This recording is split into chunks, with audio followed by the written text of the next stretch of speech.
Armi, salute, misteri e segreti. In Sardegna si muore, in alcuni luoghi più che in altri. Lo si legge chiaramente nel rapporto presentato dalla Regione Sardegna sullo stato di salute di chi vive in aree particolari, vicino a poli industriali, minerari e militari. Siamo nella provincia dell'Ogliastra, per la precisione nel poligono sperimentale di addestramento interforze del Salto di Quirra. È il poligono più grande d'Europa, per milioni di euro viene affittato a varie multinazionali che sperimentano armi, coperte dal segreto di Stato e da quello industriale. Sperimentazioni che hanno fatto sorgere sospetti sulle cause di molte morti e malattie.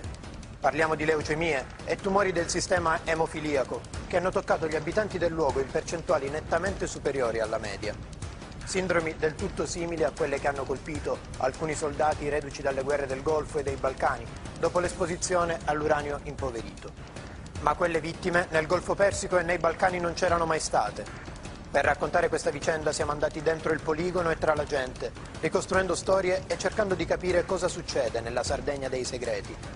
Nel Vanguard di oggi mostreremo armi, esercitazioni militari, come funziona una struttura che è il fiore all'occhiello della nostra difesa. Ma resta la domanda, chi difende la salute dei cittadini? L'impegno dei militari italiani all'estero è sempre stato motivo d'orgoglio per la nostra difesa. Ma Somalia, Bosnia, Iraq sono stati teatri di guerre che hanno lasciato pesanti eredità ai nostri contingenti. La sindrome dei Balcani, ad esempio. Una lunga serie di rare patologie, linfoma di Hodgkins e non Hodgkins, leucemia linfoblastica, che hanno colpito molti soldati italiani. Ben lontano dalla Bosnia, in Sardegna, patologie identiche hanno colpito militari e civili. Quasi tutti sono morti e quasi tutti avevano avuto a che fare col poligono interforze sperimentale di Quirra. Nella sola frazione di Salto di Quirra, poche case e 150 abitanti, i morti per la sindrome sono stati oltre 20, circa il 13%. Si è iniziato così a parlare della sindrome di Quirra.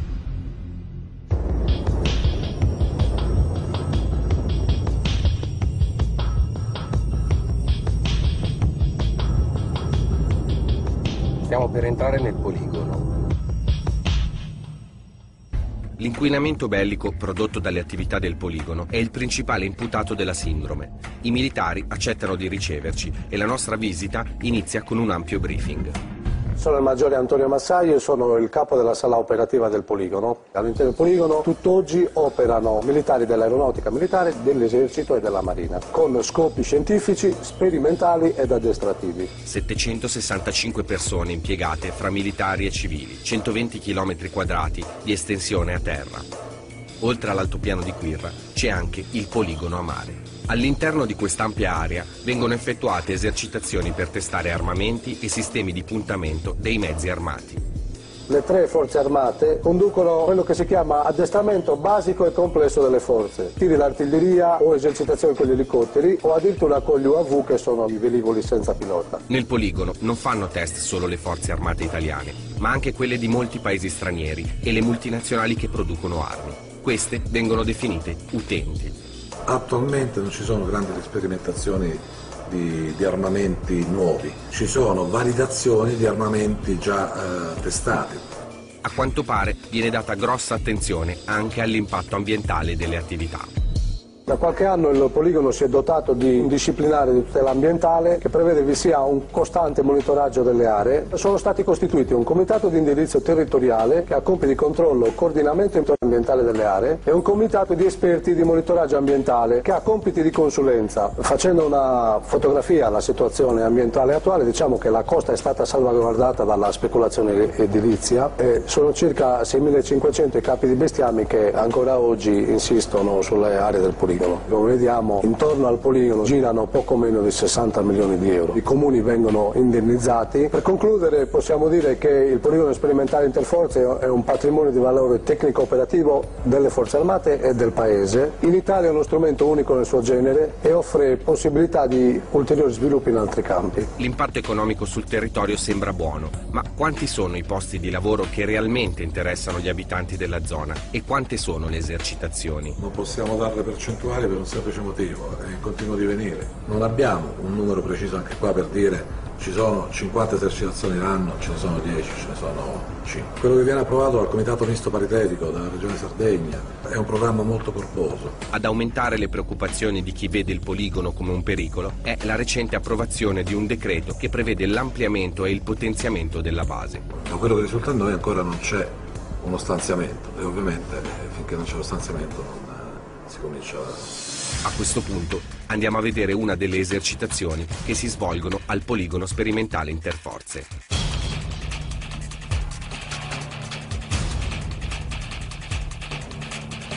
Allora, sta per avere inizio attività di tiro con elicotteri A129, cannone da 20 mm, razzi da 70 mm e missili filoguidati TOW.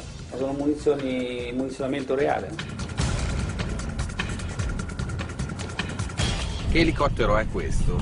Così è una 129 Mangusta, un bel vanto dell'industria italiana. Montano delle armi, giusto? Sì, perché nell'esercitazione l'arma è come se fosse...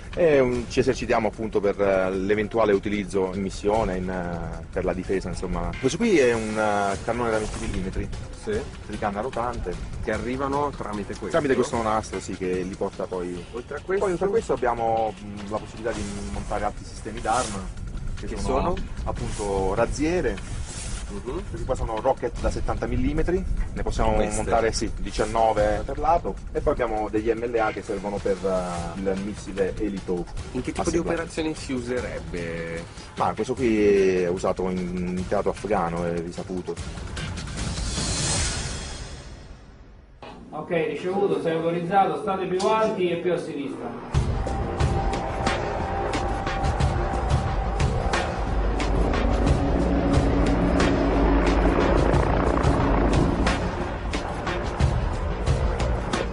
Ok, confermo.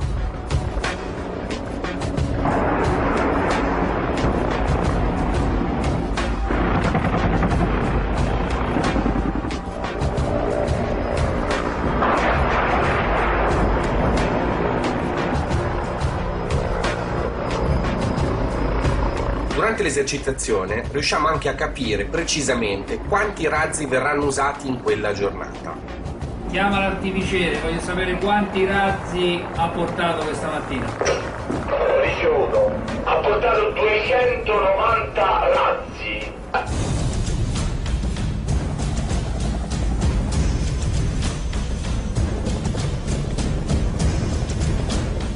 La storia della sindrome di Quirra inizia oltre 20 anni fa, quando Antonio Pili, oncologo ma anche sindaco di Villa Puzzu, rileva un gran numero di linfomi nella zona. Negli anni si susseguono denunce e smentite, studi approvati e contestati. Se ne occupa anche la Commissione Senato sui morti per l'uranio impoverito e viene inviato sul posto un pool di esperti che rileva un aumento complessivo della mortalità delle donne significativo dal punto di vista epidemiologico. Un 30% delle persone malate di leucemia sono pastori, un altro 25% è costituito da lavoratori di una ditta che presta servizio presso il poligono. E ancora, l'unico caso al mondo in cui persone che conducono una vita povera ma sana si ammalano di leucemia anche in tarda età. Nelle ultime sedute gli esperti escludono la responsabilità dell'uranio impoverito, ma testimoniano una situazione quanto mai anomala. Non si arriva però a nessuna conclusione. Ma allora cosa succede nel Salto di Quirra? Andiamo a parlare con Mariella Cao, presidente del comitato Gettiamo le Basi, impegnata da anni per cercare di fare chiarezza sulla situazione. Un epicentro di leucemie e di alterazioni genetiche. I dati purtroppo sono semplicemente impressionanti. Complessivamente oggi arriviamo a 68 casi. Questa è la lista che abbiamo consegnato ai comandi militari dal 2003, di tanto in tanto la aggiorniamo e gliela rimandiamo. Questi sono tutti morti, deceduti. Diciamo che quando non abbiamo messo nomi e cartella clinica, perché la famiglia ha chiesto l'anonimato. Leucemia, deceduto. Faccio soltanto un esempio, questi 3 casi, per questi la Procura Militare di Cagliari ha inoltrato denuncia alla magistratura ordinaria per omicidio colposo. I dati sono allarmanti e negli ultimi anni è stato sempre più difficile raccoglierli. ha incominciato a soffiare uno strano venticello che individuava nelle persone che denunciavano la loro leucemia, la loro malattia, parlavano del loro calvario, come persone pagate dalla stampa, a sua volta la stampa pagata da oscuri interessi che volevano distruggere il paese, mandare a picco l'economia del paese, e allora chi ci compra il pecorino e chi ci compra le arance, perché questa è l'economia. I turisti non verranno più, gli oscuri interessi. Il sindaco oncologo che ha osato denunciare, lui chiedeva accertamenti, è stato moralmente distrutto. Stessa cosa è successa con le persone che inizialmente hanno parlato. Posso dirla con le parole di un pastore, gli abbiamo chiesto ma perché non parla, perché non lo denuncia? Lui ha risposto: a me mi restano 3 mesi o 3 anni di vita, mi sono rassegnato, non serve a niente, perché sì, adesso parliamo, un articolino sul giornale, il punto è che qui meno siamo, più gli sta bene, noi dobbiamo sparire. È morto 2 anni fa. Ci sono interessi potenti, diciamocelo chiaro, non c'è solo l'interesse delle forze armate. Toccare quel poligono significa toccare tutta la catena di produzione dei sistemi d'arma, significa toccare Finmeccanica, lì ci sono tutti, l'aerospaziale, l'Erlikon. Quanta gente è impiegata della zona? Posso dirlo con le cifre dei comandi militari? Totale 81.145. Sì, questo è l'indotto, non è sostenibile, distrugge il territorio e su 130 km quadrati crea 200 posti di lavoro, semplicemente destinando il poligono a mare come struttura turistica. I posti che crea sono decisamente... Con la signora Cao parliamo anche del piano di monitoraggio attualmente in atto nel poligono, nato su impulso della Commissione Senato. Poiché le ricerche non consentivano di confermare un possibile legame tra le patologie e l'esposizione a uranio impoverito o ad altri agenti nocivi. Nel poligono di Salto di Quirra, le competenti autorità civili e militari hanno avviato un importante programma di monitoraggio sanitario e ambientale, appaltando i controlli a diversi soggetti. Detto in un altro modo, il controllato, cioè l'aeronautica, decide cosa, dove, quanto, come controllare. Era prevista la creazione di una commissione di esperti nominata da sindaci, provincia, l'hanno chiamato pomposamente Comitato di Indirizzo Politico Territoriale. La commissione di esperti è stata nominata a cose fatte, ad appalto andato in porto. Noi abbiamo semplicemente messo a confronto il piano di controllo che è stato fatto alla Syndial, che è una società del petrolchimico. Su 1100 ettari sono stati effettuati 1500 campionamenti. Qui una superficie di 13 volte più grande, se ne prevedono 200 dentro il poligono e 500 fuori, cioè semplicemente non ha rapporto. Per delimitare Quirra hanno puntato il compasso su Armungia, per cui hanno delimitato tutta l'area, diciamo, verso sud, esclude Ierzu, che è a 2 passi dal poligono. Su Ierzu cadono i missili. Non è esaustivo nemmeno l'elenco delle sostanze ricercate. Il mercurio, che è ritrovato in tutti i poligoni, non viene neanche preso in considerazione. Il Milan e il Tau, che vengono regolarmente usati a Quirra, contengono amianto e turina. L'amianto non risultava tra gli elementi che cercavano. Per intenderci, i missili Tau sono quelli di cui abbiamo sentito parlare durante l'esercitazione. Dovrebbe essere questa l'8ª o la 9ª indagine scientifica. Il giorno dopo rientriamo nel poligono.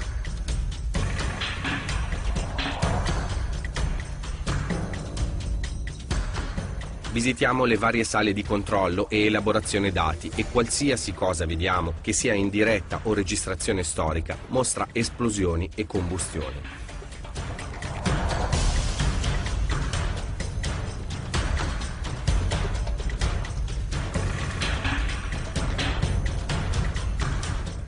Alla fine del giro rientriamo nella sala riunioni per incontrare il medico del lavoro che si occupa dei militari della base, il presidente del comitato di esperti per il monitoraggio e il sindaco di Perdas de Vogu. L'emergenza salute è ovviamente il punto più delicato. Chiediamo come mai non si sa più nulla del monitoraggio sanitario. Nonostante questo fosse chiaramente indicato dalla Commissione Senato. Diciamo che nell'allestimento delle procedure di affidamento dei lavori e nell'assegnazione delle attività alle 5 ditte e ai 5 lotti che sono in questo momento in corso, si è persa un po' la dimensione dell'indagine sanitaria. Un quarto di secolo che cerco di fare in modo che venga costruito un sistema di sorveglianza continuo dello stato di salute della popolazione. Sono 25 anni che le cose finiscono in un cassetto. Nel monitoraggio la parte di campionamento per molte persone è insufficiente. Qual è la vostra opinione? Io credo che i criteri e le ragioni e le valutazioni da porre alla base della accurata, corretta e appropriata scelta dei campioni siano un po' più articolate rispetto alla valutazione sui numeri. Se poi ci sono delle osservazioni fondate sulle quali i cittadini, le competenze dei cittadini rispetto al lavoro che si sta facendo, noi siamo assolutamente disponibili a recepirle. All'inizio del lavoro del monitoraggio il Comitato Gettiamo le Basi aveva proposto degli esperti che poi ha ritirato di fronte al fatto che non era previsto un budget per questi esperti. Perché non era previsto? È chiaro che l'amministrazione di difesa non può farsi carico di ogni singola richiesta. È stato ben accetto e subito approvato la costituzione di questo comitato degli esperti, dove sono rappresentati tra l'altro tutte le istituzioni, dall'ARPAS, ASL, personale di fiducia del sindaco di Perdasifogo, di Muravera, di Tertenia. Ovviamente ognuno deve provvedere per se stesso. Questo è un punto di partenza, però io non voglio che chi partecipi a questo gioco lo faccia solo allo scopo di guadagnare i soldi. Il comitato Gettiamo le Basi ha nel proprio DNA fondativo dell'associazione il fatto che i militari non li vogliono, qualsiasi cosa facciano, e quindi è una posizione preconcetta. Ciò che è necessario fare per capire effettivamente la realtà non è partire da una singola impressione in un dato momento, ma estendere l'osservazione e prolungarla nel tempo per capire effettivamente cosa sta accadendo. Sa quando mi sono sentito male io? Solamente una volta, ma non ero qui. Stavo recandomi dal Quirinale alla sede del Ministero, facendo a piedi via 20 settembre a Roma. Mi sono sentito male perché non riuscivo più a respirare. L'Italia è il secondo paese al mondo come esportatore di armi. La ricaduta qui è cimitero. Gli hanno scoperto leucemia, linfoblastico. Perché me ne devo andare via io, se ne devono andare via loro. In Sardegna una lunga serie di rare patologie hanno colpito militari e civili, quasi tutti sono morti. Avevano avuto a che fare col poligono interforze sperimentale di Quirra. All'interno del poligono tutt'oggi operano militari dell'aeronautica militare, dell'esercito e della marina, con scopi scientifici, sperimentali ed addestrativi. Nel poligono non fanno test solo le forze armate italiane, ma anche quelle di molti paesi stranieri e le multinazionali che producono armi. Da qualche anno il poligono si è dotato di un disciplinare di tutela ambientale che prevede vi sia un costante monitoraggio delle aree. È un epicentro di leucemie e di alterazioni genetiche. I dati purtroppo sono semplicemente impressionanti. Un quarto di secolo che cerco di fare in modo che venga costruito un sistema di sorveglianza continuo dello stato di salute della popolazione. Ci sono interessi potenti, diciamocelo chiaro, non c'è solo l'interesse delle forze armate. Il comitato Gettiamo le Basi ha nel proprio DNA fondativo dell'associazione il fatto che i militari non li vogliono, qualsiasi cosa facciano.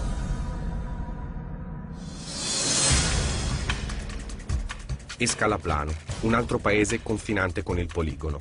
Negli anni '80, 14 neonati di questo paese sono nati con gravi malformazioni. Molti di loro sono morti. Un altro paese della zona che ha avuto malati della sindrome di Quirra è San Vito.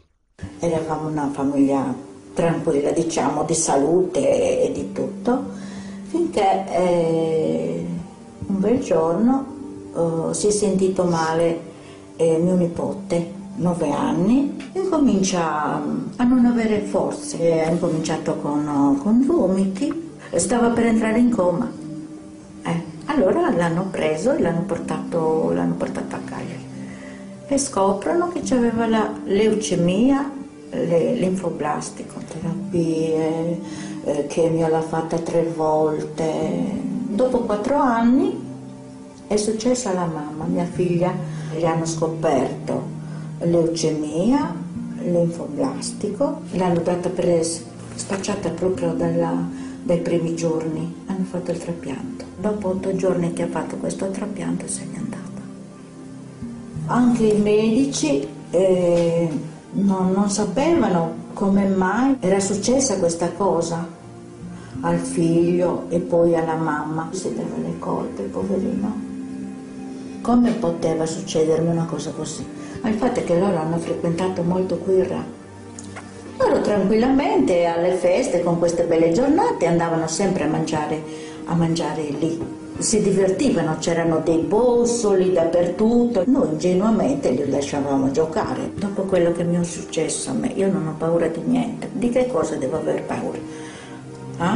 Morirmi tra le braccia una figlia di 38 anni, lasciando questi 2 figli?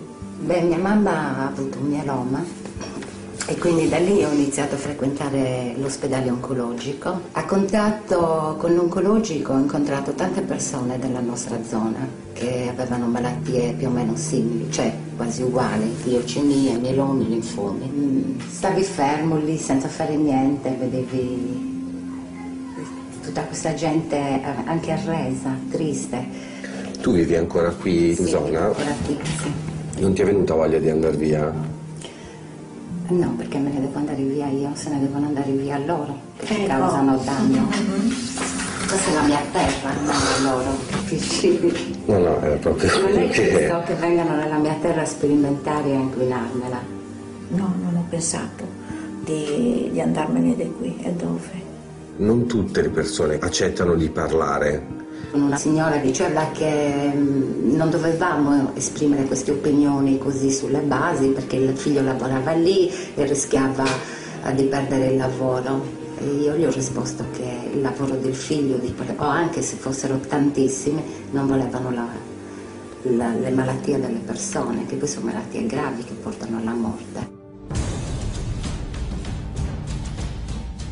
Perdas de Vogu è anche il titolo di un noir nato dalla collaborazione tra Massimo Carlotto e un collettivo di giovani scrittori sardi, i Mamma Sabò, che, prima di iniziare il romanzo, hanno raccolto 1500 pagine di documentazione sul poligono e le famiglie colpite dalla sindrome di Quirra. Li abbiamo incontrati a Cagliari, sui bastioni di San Remi. A loro abbiamo chiesto di parlarci dei bambini di Escalaplano.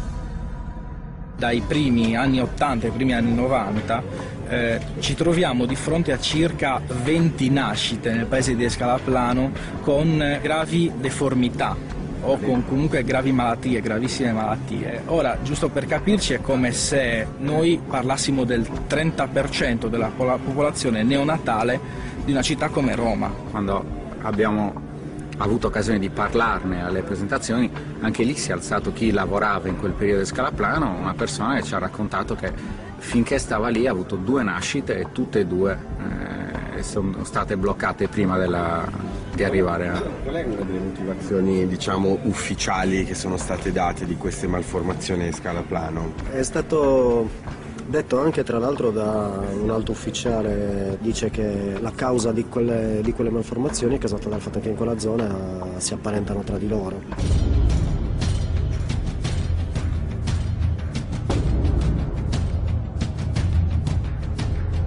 Mauro Bulgarelli è un ex deputato e senatore. Durante i suoi mandati è stato vicepresidente della commissione parlamentare che si è occupata del poligono sperimentale di Salto di Quirra. Salto di Quirra è sicuramente il caso, secondo me, emblema, simbolo, perché abbiamo appunto paesi come Villa Puz, vicino a Salto di Quirra, dove vi è stata un'indicizzazione delle malattie, delle neoplasie maligne, insomma forme tumorali e quant'altro, che rasenta Chernobyl come dato, perché stiamo parlando di morte del 10-11% della popolazione. Insomma. Tutte le volte che parli di esercito nel nostro paese tutto quanto è segretato, cioè vive una sorta di omertà istituzionale. in quanto è previsto che questi argomenti sono segreti. Io come parlamentare, prima deputato e poi senatore, avendo fatto credo almeno 90 interrogazioni su queste questioni, non ho mai avuto accesso a quelli che erano gli accordi, non ho mai saputo del perché una zona viene scelta o meno. Tu non puoi decidere niente, regione, comune, provincia, eccetera. Se fai il bravo ne avrai dei benefici. E non siamo riusciti a fare una vera e propria indagine epidemiologica. E noi abbiamo chiesto ripetutamente all'esercito di fornirci i dati presenti all'interno dei presidi sanitari militari, e non ci sono stati dati, tant'è che abbiamo dovuto far intervenire la polizia giudiziaria, cioè abbiamo sottoposto al sequestro alcuni dei presidi militari, i loro archivi. Le varie finanziarie, specie le ultime, sono state tagli drastici a tutta una serie di comparti del nostro quotidiano, la cosiddetta unità civile. È stata tagliata la sanità, è stata tagliata la cultura, la scuola, eccetera, eccetera, eccetera. C'è sempre stata una voce in crescita che è stato appunto la difesa. Ad esempio è sempre stata tagliata la ricerca medica, scientifica, universitaria, ed è sempre aumentata la ricerca, ad esempio mirata sul Finmeccanica. No, il Finmeccanica nel nostro paese è un colosso, come ben sapete, che si occupa di armamenti. Finmeccanica sperimenta le armi nel poligono di Quirra. Guarda caso, l'Italia quest'anno è il secondo paese al mondo come esportatore di armi. Diventa quasi un interesse nazionale. Il 3 marzo 2009 il Presidente della Repubblica ha emesso un decreto di indennizzo. Il Ministero della Difesa dovrà risarcire militari e civili che abbiano subito danni psicofisici o siano deceduti a causa dell'uranio impoverito o metalli inquinanti come ad esempio mercurio, zinco o arsenico prodotti da materiale bellico in teatri di guerra o nelle zone dei poligoni. Sembrerebbe un primo passo per una sorta di riappacificazione sociale nei territori. Ma già nella prima parte del decreto si legge che gli aventi diritto sono i cittadini italiani residenti nelle zone adiacenti alle basi militari. Per zone adiacenti si intendono quelle nel raggio di 1,5 chilometri dalle basi militari. Così si escludono dall'indennizzo moltissime persone che non risiedono in quella fascia ma ci lavorano. I pastori, per esempio. Stiamo andando dall'avvocato Giacomo Doglio, che è il presidente dell'associazione Articolo 2. Questo gruppo di avvocati offre informazioni sulla compilazione della richiesta di indennizzo. In Sardegna ci sono, è noto, diverse patologie sono state riscontrate sia per militari sia per civili. Dell'esistenza di questo decreto si parla poco o niente, dell'esistenza della modulistica, di cosa fare per presentare la domanda poco o niente, perché è molto semplice presentare la domanda, il problema è che bisogna sapere come farla, perché è un problema che si pone sempre quando qualcuno deve chiedere qualcosa. Come lo chiedo? La valutazione dell'invalidità spetta a una commissione medica ospedaliera, composta da militari, da 3 ufficiali medici. Questo decreto interviene dopo che il Tribunale di Firenze, con una sentenza giudicata dei più storica, si è occupato di un caso di un militare ammalatosi in Somalia. Lì lui ha dovuto dimostrare non soltanto che la malattia era riconducibile al fattore di inquinamento ambientale, ma ha anche dovuto dimostrare in giudizio la colpevolezza del Ministero della Difesa. Da un certo punto di vista il decreto è deresponsabilizzante perché io non devo riprovare la colpa di nessuno. È forte il sospetto, e lo penso, che il legislatore sia intervenuto per tamponare una possibile emorragia, che è quella di cause di risarcimento danni di migliaia di aventi diritto che magari non faranno la causa nel momento in cui lo Stato dimostra di essere presente e riconoscere un indennizzo. Promuovere una causa dei costi, presentare la domanda di indennizzo, nessuno. A quanto ammonta diciamo volgarmente, il budget previsto per gli indennizi? Il budget ammonta a 30 milioni di euro, con un limite per ciascun interessato di 200.000 euro nei casi di invalidità al 100%.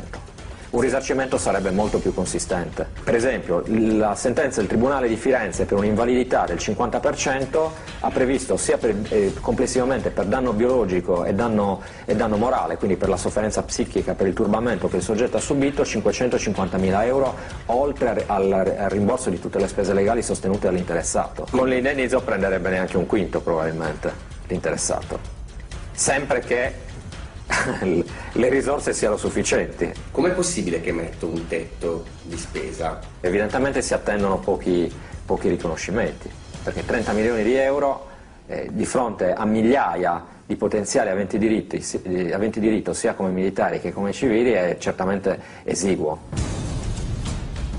Un altro mistero da chiarire è l'ampliamento del poligono. Il piano prevede la costruzione di una striscia tattica polifunzionale che dovrebbe servire per il decollo e l'atterraggio dei velivoli di nuova generazione a guida tecnologica. La striscia dovrebbe sorgere sopra le grotte di Izingurti-Dojus, che sono state dichiarate luogo di notevole importanza geologica dall'UNESCO. Allora, le grotte sono lì. Quest'estate è apparsa sui giornali sardi una notizia. Allora, le grotte sono lì. Quest'estate è apparsa sui giornali sardi una notizia che denunciava un crollo all'interno delle grotte dovuto ad un missile impazzito. Il poligono ha smentito seccamente la notizia, attribuendo il crollo alle forti precipitazioni di quest'anno. Questo abbiamo avuto la fortuna di vederlo magari in un tempo che è il nostro. Quando poi una storia di siete a 20 cm sul sasso come questo, iniziamo già a capire. Però qua non c'è la strada al quinto. Oggettivamente va classificato come un crollo recente. Voi da quanto non entravate in questa grotta? Negli ultimi 10 anni almeno 30 volte, da più persone. Con queste grotte non ci sono elementi geologici di rilievo nazionale. Penso che ogni grotta abbia il suo pregio, il suo fascino, perché sono tutte diverse, hanno loro caratteristiche, quindi si prestano a essere turisticizzate in funzione della percorribilità che hanno. Riguardo alle grotte ne parliamo anche con una geologa. Beni ambientali. Il fatto che al di sopra di queste grotte avvengano esplosioni può avere un'influenza sulla struttura della grotta? Ma sicuramente, anche perché l'onda d'urto sicuramente provocherà delle vibrazioni che aumenteranno la possibilità dei crolli. Quella zona lì, dal punto di vista turistico, sarebbe una zona fruibilissima. Già le grotte sono conosciutissime dagli speleologi che vengono da tutto il mondo per andare a visitarle. L'acqua piovana scende e passa nelle grotte. Sì, passa praticamente in tutta quella serie di spaccature, poi si infiltra in quelle che sono le falde. I metalli pesanti che vengono rilasciati dalle esplosioni sicuramente vengono trasportati sulle falde in profondità. Da quando siamo arrivati è come se ci muovessimo in una realtà parallela, in cui sono poche le certezze, molte le paure e forse troppe le domande senza risposta. Prima di partire incontriamo Bettina Pizzurra, insegnante all'Istituto Agrario di Villa Puzzu ed esponente dell'IRS, Indipendenzia Repubblica Sarda, un partito indipendentista in forte crescita. Bettina è una delle persone che più si è esposta nella zona del poligono di Quirra. Per una persona come me che lavora da quasi 20 anni nelle scuole del territorio qui e che c'è da parecchi anni nell'istituto agrario, sentire le testimonianze dei figli dei pastori, degli agricoltori, degli amici malati, dei parenti che se ne sono andati, bambini o ragazzi, insomma, oggi che ti raccontano da piccoli noi giocavamo con i pani di polvere. Questo te lo raccontano. Che cos'è il pane di polvere? Sono probabilmente bossoli, sono carcasse di non so, di cartucce, di quali missili o di che cosa. Sono racconti di bambini, ma a distanza di 20 anni diventano leucemie dei parenti loro. Un rischio veramente reale. Quando senti le mamme che ti dicono sono nelle mani di aborti terapeutici, di aborti spontanei, hanno vergogna di far vedere i figli malformati, noi li abbiamo visti a Scalaplano, la situazione l'abbiamo ben vista che cos'è. La timidezza, la paura e nello stesso tempo anche la rabbia. Ci sono famiglie che hanno già perso 2 figli e il terzo malato e non vogliono testimoniare, ma noi capiamo perfettamente che hanno un cuore troppo spaccato per poter parlare. Si sentono presi in giro, ma questo cosa crea? Crea la chiave della servitù mentale, la dell'esistenza, l'avvilimento nella propria terra. Questo è il processo peggiore che si è innescato in questi anni. Allora, quando si viene a dire che l'economia delle basi militari è florida, probabilmente per l'Italia, probabilmente per le ditte straniere, la ricaduta qui è cimitero. Ci sono anche dei resti delle armi, delle bombe a mare? Sì. 5 anni fa, quasi 5 anni fa, ho avuto testimonianza di 4 turisti milanesi qui che hanno fatto delle riprese subacquee nello scoglio di San Lorenzo. Nell'arco di 1 mese e mezzo in 4 persero tutti i denti, tutti e 4. Non c'è nessuna allegria nel dire, signori cari, siamo messi in questo inferno. Noi siamo parte di un inferno che a noi non serve. Però quando ci chiediamo, ma è vero, la ampliano la base, è vero, fanno la pista, La fanno sicuro perché in Sardegna noi non abbiamo possibilità di decidere niente su di noi. Quello che per l'Italia può essere vitale dal punto di vista economico, per noi qui è fatale. Continuiamo a tenere la bombola del gas aperto dentro casa? Cioè abbiamo deciso di morire tutti, lo teniamo aperto questo.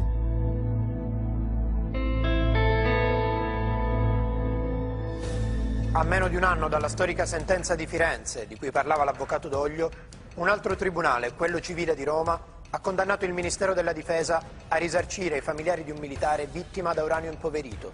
La sentenza del Tribunale toscano del dicembre 2008 aveva condannato il Ministero a risarcire con 545.000 euro il paracadutista Giambattista Marica, scomparso un mese dopo. Questa volta la cifra stabilita dal giudice è di 1.400.000 euro per il danno non patrimoniale subito. Il 7 novembre 328 persone hanno presentato la domanda di risarcimento al Ministero della Difesa per i tumori provocati dall'esposizione all'uranio impoverito e a nanoparticelle di metalli pesanti. Tra queste, 60 richieste provengono da cittadini civili. Abitano tutti in Sardegna, a ridosso di Quirra o Teolada. L'allargamento della base, dicono in molti, non viene mai confermato. Eppure, in un'interrogazione parlamentare del 20 ottobre 2008, alcuni deputati chiedono al Ministro della Difesa diversi chiarimenti. Sono preoccupati che le attenzioni e i soldi di Finmeccanica si dirigano in Puglia, Campania, Piemonte e chiedono se si farà l'ampliamento. L'affare sono i nuovi aerei senza pilota e nuove tecnologie militari. In particolare si riferiscono al progetto dello Sky X. Il ministro La Russa, nella sua risposta scritta dell'11 giugno 2009, chiarisce i seguenti punti. C'è un'ipotesi di costruire una società partecipata tra pubblico e privato, difesa e industria, per la gestione dei servizi del poligono interforze del Salto di Quirra. Nonostante il parere contrario della Regione, il suo predecessore, l'onorevole Parisi, in data 24 aprile 2008, ha autorizzato la realizzazione di una striscia tattica polifunzionale destinata alla sperimentazione di velivoli senza pilota. E ancora, la sperimentazione dello Sky X non è mai stata svolta né tantomeno prevista. Di contro, in Sardegna, è prevista la sperimentazione del Neuron, un programma europeo per la progettazione di un velivolo da combattimento senza pilota, a partire dal 2011.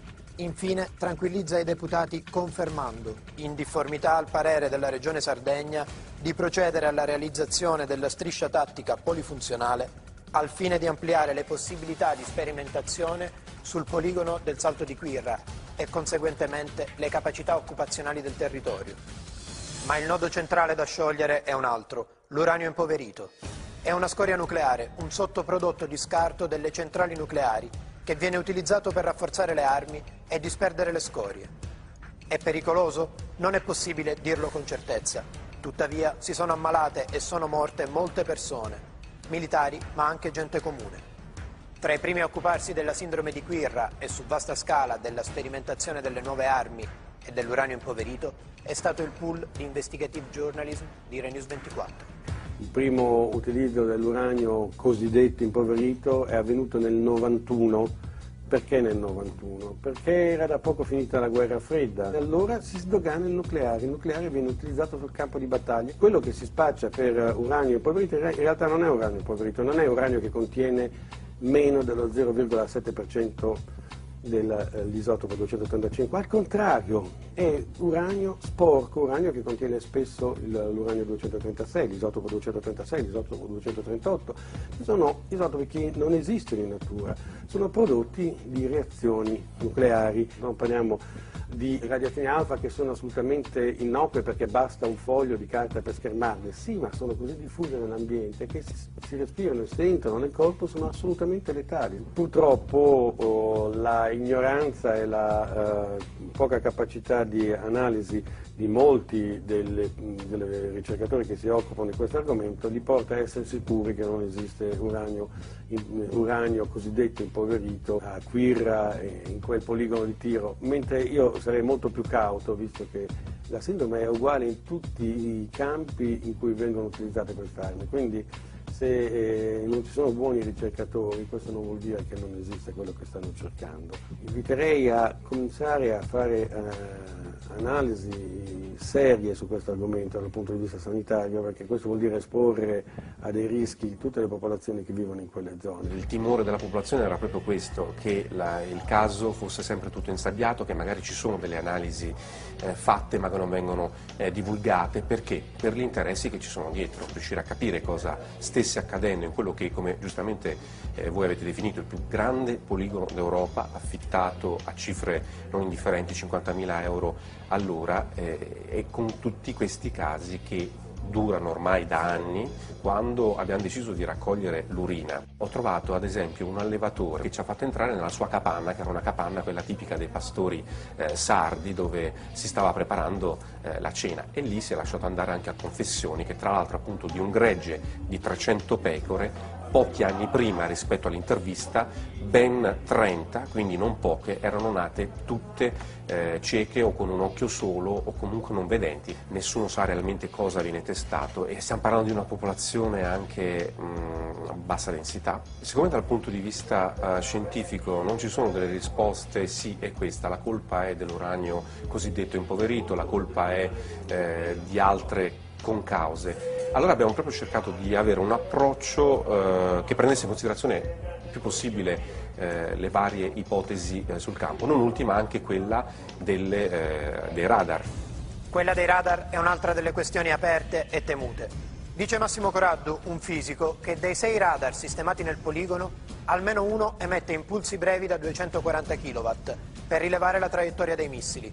In poche parole, ha un'enorme pericolosità per la salute.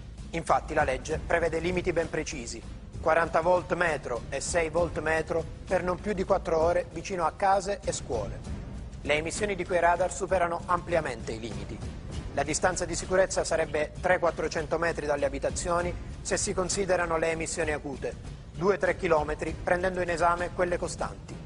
Invece i radar sono praticamente nell'abitato di Arbatax, di Perdas de Fogu, della Marina di Tertenia e di Quirra. L'UNESCO dichiara l'area del Salto di Quirra un'area di importanza comunitaria perché ricade all'interno del parco geominerario della Sardegna.